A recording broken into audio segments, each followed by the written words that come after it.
Hey, welcome to the Power of Now. I'm Coach Mitchell. I'm Coach Darren. Welcome to Inside Outside on Wellness Wednesday. Tonight, our certified health and wellness coach, Darren, is going to walk us through making your own super powder nutrients. Superfood powders. Superfood powders for your smoothies and other recipes that you may want to incorporate in your health and wellness journey. Okay. Thank you, Coach Mitchell. And again, I'm just walking through the process, and then again, really just sharing you some ideas. It's really not a overly, complex process, but kind of just sharing the idea that you can make superfood powders at home. If you walk into any, whether it's CVS or health food store, you'll see all of these superfood powders on the shelf. So, Coach, can you, before you begin in the how-to, can you tell us how you actually discovered making your own superfood powders? It was sort of kind of accidental. I had got into, got into the dehydrating, our certain fruits and vegetables, and one thing led to another. Then it hit me one day. It was like, I remember years of paying really outrageous prices for all of these products that claim to be superfood. Yeah, because they cost what, like upwards of $15 for less than a pound of ingredients? Well, they go all the way up to, depending on whether something contains organic ingredients. I mean, you could pay $60 for a canister of, superfood. And depending on whether, if you're vegan, you would probably want, a vegan powder. And the powder I'm going to share with you tonight, or what I'm going to recommend, is actually a vegan powder. So, but let's just kind of talk about something before we get into the recipe. Is I really like to say I want to have what I say is a heart to health and a health to heart conversation about why this is important. I don't think that there's any dispute regarding that. The American population is, facing a health crisis. Our healthcare system is facing a crisis, which basically means, and you would know because, you work in that industry, but it basically says that we have to take ownership of our health. Yeah. It's actually being pushed that way anyway, because as the healthcare system kind of goes through its transformation, and given the state of our own health, it's absolutely where it is. And we have all, as I say, the $6 Million Man tagline is, we have the technology. I was just playing with my, watch earlier, and it said, oh, wow, I didn't realize it does that, Go ahead. No, I was just going to comment that why do we rely on someone else to tell us what's best for us? Right, yeah. And then we take what they say as if it's gospel. Many people don't challenge their healthcare provider. They just say, okay, now they may not follow their instructions, which is actually a different issue, but very seldom will someone challenge, why am I being prescribed this medication? Why are you prescribing this surgery? And I think it's more not so much as a challenge, but a dialogue. And that's what it should the be. more that your primary care physician knows about you, the better they are to help you manage your health, to help you manage. And that help is actually equivalent to co-managing. Yes. We're taking a partnership stake in how my health is managed until I can get to a point where I'm really managed out of the system. Yes. You really want to see your primary care for preventative maintenance, because there are things that technology can tell us that we can't really prescribe and or know for ourselves. But if we have a baseline, then we can proceed intelligently with an educated science versus an arbitrary guess, right? So I think it's one of partnership between you and your healthcare provider versus a one-sided conversation or treatment plan or care plan. you know, and in order to get there, you have to have, again, a basic understanding of your health in general, and how it actually works. I think the more you know, or I say you at least want to know enough to be able to ask questions. And like I said, unfortunately, too many people will go into their doctor's office and will just, whatever they say. I mean, we got to a point where people were, advised to find a second opinion. But what happened if what you're being prescribed is not surgery? Even if it's medication, you know, do you know enough to really challenge, or are you just copping out? I heard one doctor say that, a lot of patients will basically throw their health over to their doctor and say, handle it. And that's basically how they operate. And I've told the story many times is, taking my mother to the doctor, and when her, primary care asked, can I see the prescriptions you're on? My mom pulled out a Ziploc bag full of prescriptions, and I was just, you know, just floored. I was like, that's not healthy. You know, uh, we need to understand that medication should be a temporary solution to help the body tap into its own innate ability to heal. We kind of, we've forgotten that. Same thing with disease. We've been brainwashed that the disease is something bad. The disease is actually the body trying to heal itself. It's actually trying to tell you something. Yes, so anyway, tonight, like I said, the superfood, really what it is it's really focusing on nutrients. I hear people say all the time, oh, I'm going on a diet, and I'm saying you really want to shift your focus and not focus so much on diet, because diet, most people go on a diet quite often to lose weight, because we have this fetish with weight. And you don't want to really focus on weight. You just want to focus on nutrition. If you focus on being healthier, eventually your body will adjust. Again, if you do some of the things we always talk about, focus on, you focus on your diet, you get your proper sleep, get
organic and why it's, why it's important, or the benefits of eating organic.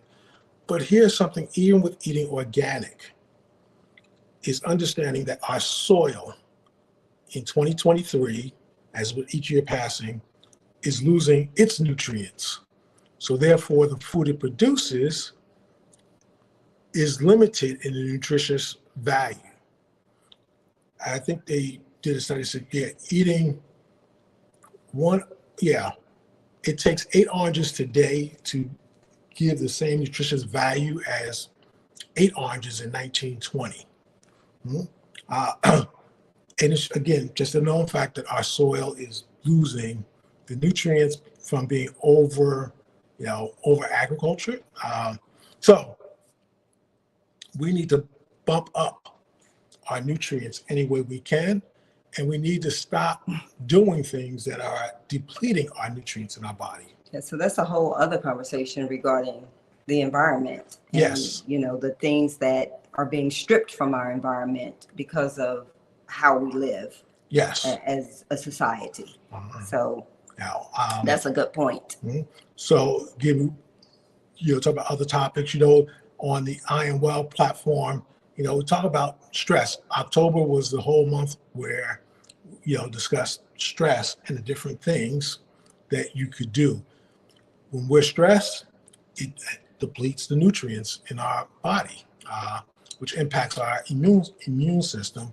So there's just so many things that we're dealing with and often just unaware. So you have to be intentional, as we've said on our Tuesday night discussions. You got to make conscious choices. And I'm just a believer that regardless of, the status of your life, your conscious choices should always begin with your health. Because here's something else, just listened to earlier, was a doctor who talked about, the connection between our health, our nutrients, our food, and our mental state. There have been studies, again, if you're not aware, there's studies now where they are associating, a person's diet with the level of crime. Oh, wow. Yeah. In schools, they're doing studies where they're now, determining, a child's behavior versus their diet. Now, I don't want to get into any conspiratorial theories, but you can kind of see, if you look in certain areas, if they're pushing, ultra processed foods, they're pushing junk food to children. Well, that's going to impact their behavior. It's going to impact their ability to learn, which will lead them to become labeled as maybe AD, yes, ADD, yes. When someone autistic, or yes, everything will basically, I think, will come back to what we're putting in our system. What we put in just manifests in different ways. So if you truly, want to engage in some area of your life, even if you're just, hey, I'm in the corporation, I'm trying to move up the corporate ladder, you have to take care of your health, because what you consume impacts your mood. I say food is mood, it impacts your ability to think, and naturally just impacts your overall health. And that's just the beginning. But tonight you can start, or tomorrow, start by deciding on making your own food. Next time you cross a superfood or some type of powder in the store, and again, whether you don't have to be in a health food store, because you can find them in CVS, you'll find them in Walmart, find them in any big box store. Just take a picture of the back and then figure out, how do I recreate that on my own? Right, because a lot of us, we are adapters, right? So a lot of us have either convection ovens, we have air fryers, we have an oven. So we have the propensity to create our own dried products. And once you dry out an ingredient, it's very easy to blend it down into a powder. So just give it a try, not for us, but for your own health and wellness. Absolutely. And save yourself some money. A lot of money, because if you ever noted the price on these powders, oh my God, it is a hit to the pocket. So with prices going up, inflation is real, and we don't have a lot of money to spend on food items, especially organic and those, superfoods that are categorized as being those foods that will help us get well. We can do this ourselves. Yes. We can get better ourselves at home with the ingredients that we have on our countertops, in our pantries, in our refrigerators. Yes. Because you know what? We want to add one thing to that, Coach Mitchell. In some of our other sessions, we've been showing you how we've been growing our own food. So we basically own the supply chain. And here's a beautiful part. You know what? Most of our foods that we started growing came from what? The seeds of the foods that we consume. There you go. Supply and demand right at home. So what we did is just, again, kind of recycling, so you can use a lot of those foods in, making your superfoods. And a lot of the rinds, skins for many of the produce also have nutritional, in some cases, more nutritional value than the part that we normally eat. You don't want to throw this away. You don't want to discard any of this. So you have options. You don't have to be tied to the system. Start branching out on your own, making your own, and it's really not that difficult. Right. And even if you are tied to the food chart that's put out there by the organization that makes the recommendations, you can, again, take that as a baseline and use that as your benchmark to start your own processes. Like I said, you can just Google, because there are a lot of videos, just, not just us. There are a lot of people who are also doing it, because after I decided that I want to do it, that's what I did. I Googled it and found that people had started doing it for pretty much the same reasons. The main one, like I said, two were the cost of buying these superfood powders, and two, they could control the ingredients. So those are two really important, points. And then, like I said, if you're growing some of your herbs, as Coach Mitchell, she grows the microgreens, which are another added bonus. Inexpensive, but they have a powerful health punch. Exactly. Takes up very minimal space in your kitchen, on your countertop, but packs a very high yield on return for your efforts. So you got that. You want to look at, the green powders that you probably will need to purchase, because things like spirulina and chlorella, they're really algae, so you probably won't be growing that. But you can purchase it at many places. This maca powder right here.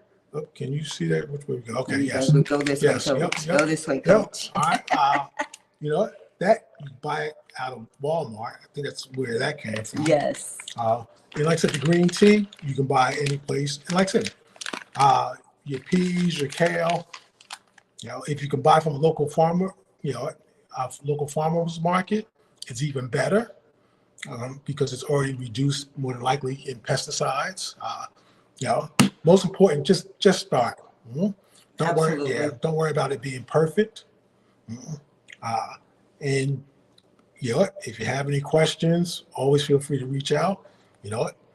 How we did something, how we worked around something, because we're still a work in progress. We are a work in progress, but we are also life coaches. Darren is a certified health and wellness coach, integrative coach, strategic coach. So we have, if we don't have the answer, we can certainly tap into the resource to get it for you. So like you said, feel free to reach out to us. We are more than happy. It's our pleasure to help you along your health and wellness journey.